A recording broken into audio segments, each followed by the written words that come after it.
Mais uma vez estou aqui, dessa vez ainda dentro do painel sobre o impacto da inteligência artificial na sociedade e na comunicação. Estou ao lado de Cássio Pantaleoni. Ele é na Quality Digital para o tema da inteligência artificial. Cássio, prazer estar falando contigo. Prazer falar com você. A gente acabou de assistir a sua apresentação e parece que nós temos nessa era digital mais perguntas do que respostas, né? Isso cria muita ansiedade, muitas dúvidas. Não sei se nós estamos superestimando ou subestimando aí o impacto da inteligência artificial. E nesse contexto, você colocou que as pessoas não precisam se preocupar tanto, não ter tanto medo assim do avanço da inteligência artificial. Por quê? Bem, em linhas gerais, o que acontece é o seguinte. Primeiro, a gente tem que ficar preocupado se a gente utilizar a IA desonerando, vamos dizer assim, ou esquecendo do componente humano. Essa equação, ela tem que ter um equilíbrio com o componente humano quando você pensa no uso, na aplicação e no desenvolvimento da AI. Então, um exemplo bem claro, lá na Quality Digital a gente já conversou isso com alguns clientes. Quando você constrói uma solução que retira o ser humano, você não leva em consideração o comportamento humano, em geral, e alguns institutos eles têm estatísticas sobre isso, o projeto não dá retorno de investimento que você imagina. Na verdade, fala-se que apenas 35% dos projetos com IA, principalmente IA generativa, dão algum retorno de investimento. E é fácil de explicar isso, porque eu vou dar um exemplo para você.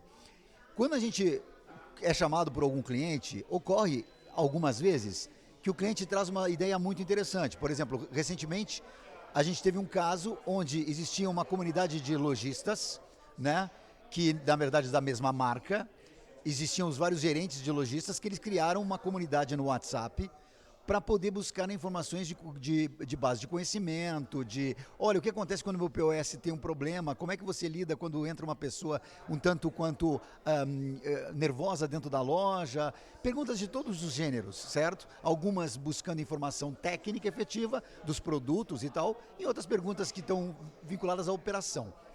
A ideia desse cliente era substituir essa comunidade, e veja essa palavra interessante, substituir essa comunidade por um chatbot com IA, né? Um appzinho dentro do celular com IA e dar aos lojistas a capacidade de interagir através do chatbot. Quer dizer, deixa a IA, a partir de uma base de conhecimentos consolidada, me responder essas perguntas.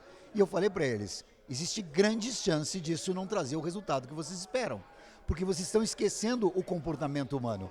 A comunidade é criada com uma outra função que não é somente buscar informações. Na comunidade as pessoas trocam informações sobre o seu dia a dia, elas contam piada, elas tiram foto da loja para se exibir, coisas do gênero. E no meio disso tudo vem as perguntas técnicas, objetivas. Ao invés de você criar um app, uma IA, que simplesmente vai responder essas perguntas, se você criar um AI agent, que é uma persona, que é um usuário da mesma comunidade desses usuários, desses lojistas, e ele ignorar as perguntas que não são de cunho da base de conhecimento, mas se manifestar quando são do cunho da base de conhecimento, aí você tem mais chance de tirar proveito efetivo da IA. Ou seja, você retorna o teu vetor, o teu olhar para o humano, e depois você aplica a IA, e não o contrário. Muito bem, ou seja, para finalizar, apesar do avanço do IA, o ser humano continuará no controle da situação? Olha, eu acho que não tem outra resposta para isso, né? Por mais que a gente, digamos assim, profetize a ideia de que um dia a IA vai tomar conta de tudo, de novo, por trás de tudo isso existem seres humanos. Os seres humanos são os criadores, os seres humanos é que dão significado ao mundo, então eu acho que a gente não precisa temer essa possibilidade. Perfeito, está aí a importante mensagem de Cássio Pantaleoni, da Quality Digital. Obrigado pela atenção de vocês.